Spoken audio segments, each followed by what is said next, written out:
Hi friends, ఇది మనం ప్రస్తుతం చేస్తున్న ఒక కొత్త వుడ్ వర్క్ ప్రాజెక్ట్. ఇక్కడ ముందుగా కస్టమర్ ఇచ్చిన డ్రాయింగ్ని బేస్ చేసుకొని దానికి తగ్గట్టుగానే వర్క్ స్టార్ట్ చేసాం. ప్రస్తుతం మన ప్లైవుడ్ వర్క్ స్ట్రక్చర్ కంప్లీట్ అయ్యింది. మీరు వీడియోలో చూస్తున్నట్లుగా ఒక్కొక్క పార్ట్కి అవసరమైన సైజు ప్రకారం కటింగ్ చేసి ఫ్రేమ్ వర్క్ రెడీ చేసాం.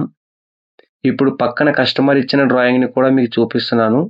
డ్రాయింగ్లో ఎలా ఉందో అదే డిజైన్ మన సైట్లో ఎలా ఎగ్జిక్యూట్ అవుతుందో మీకు క్లియర్గా కనిపిస్తుంది. ఇంకా ఇందులో ఫినిషింగ్ వర్క్, సెటర్స్, హార్డ్వేర్ ఇంకా కొన్ని పనులు ఉన్నాయి. ప్రస్తుతం ఇది ప్లైవుడ్ స్టేజ్లో ఉంది. వర్క్ మొత్తం కంప్లీట్ అయిన తర్వాత ఇదే ప్రాజెక్ట్ ఫైనల్గా ఎలా వస్తుందో మీకు చూపిస్తాను. మేము ఎప్పుడూ డ్రాయింగ్ ప్రకారం కొలతలు తీసుకుని వర్క్ని పర్ఫెక్ట్గా ఎగ్జిక్యూట్ చేయడానికి ట్రై చేస్తాం. ఇలాంటి రియల్ సైట్ వర్క్ వీడియోస్ ఇంకా కావాలనుకుంటే మన ఛానల్ని సబ్స్క్రైబ్ చేయండి. నెక్స్ట్ వీడియోలో ఈ ప్రాజెక్ట్ ఫైనల్ లుక్తో మళ్ళీ కలుద్దాం.